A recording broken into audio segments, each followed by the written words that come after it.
ওদের এত সাহস ছিল না, ওরাকে এত সাহস করে মারতে পারত না।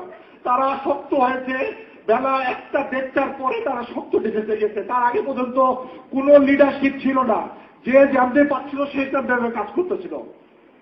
আপনার এই রাজনৈতিক চিন্তাধারাটা সম্পূর্ণ ভুল হয়েছে মাননীয় প্রধানমন্ত্রী, আমরা জানাতে সম্পূর্ণ ভুল হয়েছে।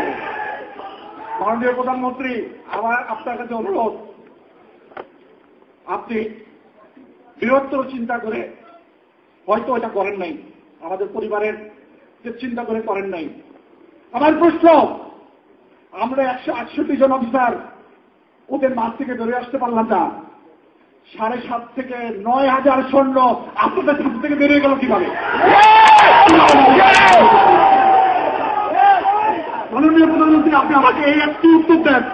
আমরা 150-এর অধিক অফিসার ওখান থেকে বেরোতে পারলাম না, কিন্তু ভাই একটু চুপ করো ভাই, আর সেনাবাহিনী নষ্ট করো না, একটু চুপ করো। মাননীয় প্রধানমন্ত্রী, আপনার পুলিশ, আপনার র্যাব, আপনার যত নিজস্ব এসবি আছে, আমাকে একটু উত্তর দেন। এক রাতের মধ্যে আমি আপনাকে সংখ্যা দিচ্ছি মাননীয় প্রধানমন্ত্রী, 840 জন একটা ব্যাটালিয়ান রেজিস্ট্যান্ট, 4টা ব্যাটালিয়ান ছিল, ধরে নিলাম 4-8 3200, হেডকোয়ার্টার ব্যাটালিয়নের 1200-র উপরে সৈনিক ছিল, 2200-2500 সৈনিক আসছিল বিডিআর সুকুলকে, বিভিন্ন অ্যাটাচমেন্ট, সিএনএইচ আছে, সিগন্যাল সেক্টর আছে, সব মিলে 9 থেকে 10,000 সৈন্য ছিল। 9,000-10,000 মধ্যে ফ্যামিলি ছিল। আমার প্রশ্ন, এক রাতের মতো পিপিলিকার মতো এত সৈন্য কিভাবে বাইরে গেল? কারা তাকে বের করার সুযোগ দিল মাননীয় প্রধানমন্ত্রী? আপনি আমাকে উত্তর জানতে মাননীয় প্রধানমন্ত্রী, আমি আপনাকে শুধু এটাই জানতে চাই যে কিভাবে এক রাতের মধ্যে হাজার হাজার সৈন্য বাইরে চলে গেল, আর আমরা 150 জনের অফিসার বাইরে হতে পারলাম না। আর কিছু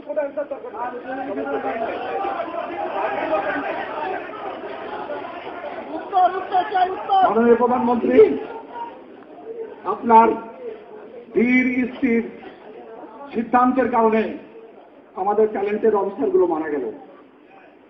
মানুষ মুরগিকে ওভাবে মারে না, ওইভাবে জবাই করে না, তারা যেভাবে মেরেছে। মাননীয় প্রধানমন্ত্রী, আমি একদম সাক্ষী, অনেকেই আছে সাক্ষী, এর মধ্যে আমি একজন, আমি দেখেছি। আল্লাহ কেন আমাকে বাঁচাইছে আমি জানি না, হয়তো এই কথাগুলো বলার জন্য আল্লাহ আমাকে বাঁচাই রাখছে। সবাই বলে বলতেই পারতো না কেন মানলো বন্ধু তারা, কিন্তু আপনারা কিছু বললেন না। আমার এত সেনাবাহিনী, এনসিসি, পিএসসি, আরসিবিএস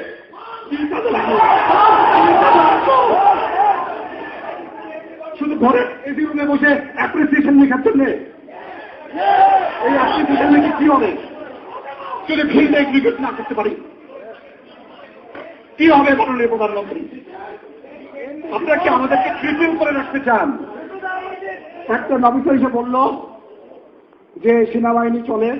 মাননীয় প্রধানমন্ত্রী, আপনি একটা সেকেন্ড লেফটেন্যান্টকে জিজ্ঞাসা করেন আওয়ামী লীগ যাওয়ার পরে বিএনপি আসলে কোন কোন জেনারেলের চাকরি যাবে, সে বলে দিতে পারবে।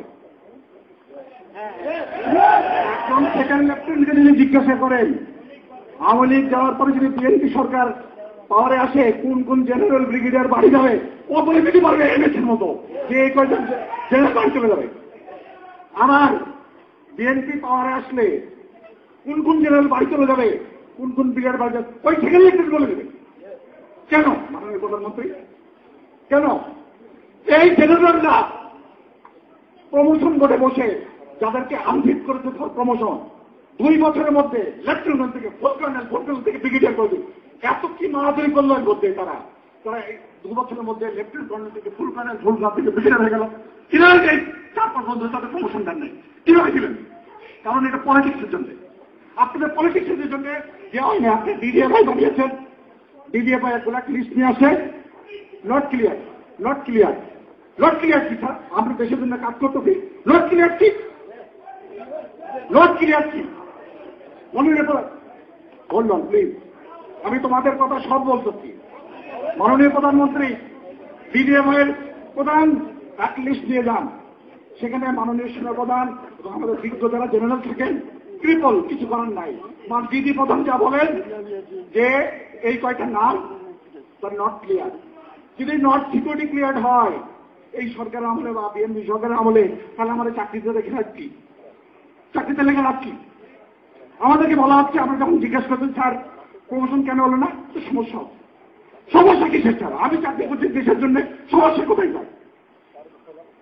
আমাদের সেনাবাহিনীকে আপনারা রাজনীতিবিদ বানিয়েন না, একটা নিয়ম বানান, যে নিয়মে আমরা সবাই জানবে এ প্রমোশন পাবে। আপনি আসছেন, এখন দেখেন আপনাদের সামরিক উপদেষ্টা আমাদের আগের সিনিয়র অফিসার ছিলেন, এখন আমরা শুনতে পাচ্ছি উনি যার পোস্টিং করবেন, উনি যা বলবেন তারটাই হবে। তারাই বলে তাহলে আমার এরকম দরকার কেন? ভাই দাঁড়াও, দাঁড়াও, বলতে দাও। তাহলে পরে উনাকে এমএস বানাই দেন, সামরিক উপদেষ্টা তো দরকার নেই, উনাকে আবার চাকরিতে ঢোকা এমএস বানাই দেন।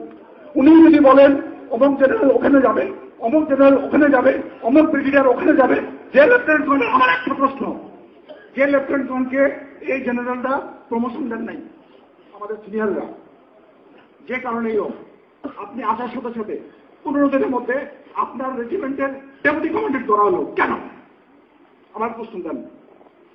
পিজিআর রেজিমেন্টের উনি ডেপুটি কমান্ডেন্ট হয়ে গেলেন, কিন্তু গত 5 বছর ধরে জানি উনি আমাদের পিজিআরে ছিলেন, বাইরে ছিলেন, বিকজ তোনার বলে আওয়ামী লীগের গন্ধ ছিল, বিএনপি আমলে হয় নাই। এই আওয়ামী লীগের গন্ধ, বিএনপির গন্ধ সেনাবাহিনীর মধ্যে থাকবে কেন? কেন থাকবে? কেন থাকবে? আমরা ট্রেনিং করি, যে হলো আমাদের সিনিয়ররা দেখবে যে ঠিক সে প্রমোশন পাবে। সিনিয়রকে যখন জিজ্ঞেস করি, স্যার আমার কি অত প্রমোশন হয় নাই? দেখো এটা তো বুঝোই তো, কেউ এমনি হয়ে যাবে, কেউ হবে নিজের যোগ্যতা বলে, কেউ হবে পলিটিশিয়ানদের নির্দেশে। পলিটিশিয়ানদের নির্দেশে আমার জেনারেল প্রমোশন হবে কেন? কেন হবে আমাদের কথা? আপনি আমাকে শুধু এখন ইনস্ট্যান্ট উত্তর দেন, আপনার নির্দেশে আমার জেনারেল প্রমোশন হবে কেন? উনার তো প্রমোশন হবে ওনার এফিসিয়েন্সির উপরে নাই।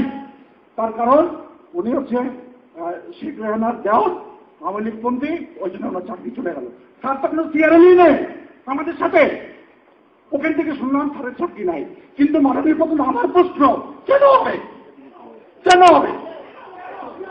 এটা কেন হবে? আপনারা কি আমাদের সেনাবাহিনীকে কি ইনস্টিটিউশন করে ফেলছেন? আওয়ামী লীগ আর বিএনপি। আমি মাননীয় প্রধানমন্ত্রী এএসিতে চাকরি করেছি, বিজিএফতে চাকরি করেছি, অফিসারদের ক্লিয়ারেন্স করা হতো কি অফিসারের মামাতো ভাইয়ের চাচাতো বোনের ছেলে বিএনপি করে, সেজন্য অফিসার নট ক্লিয়ার। ওই সাথে অফিসারের কি সম্পর্ক? যখন বিএনপি পাওয়ারে থাকে তখন আবার ওই অফিসারই সিকিউরিটি ক্লিয়ার, তখন আবার আসে আরেক অফিসার, তার শ্বশুরের বোনের ভাই আওয়ামী লীগ করে, সেজন্য নট সিকিউরিটি ক্লিয়ার। সে কেমন কথা আমাদের প্রধানমন্ত্রী?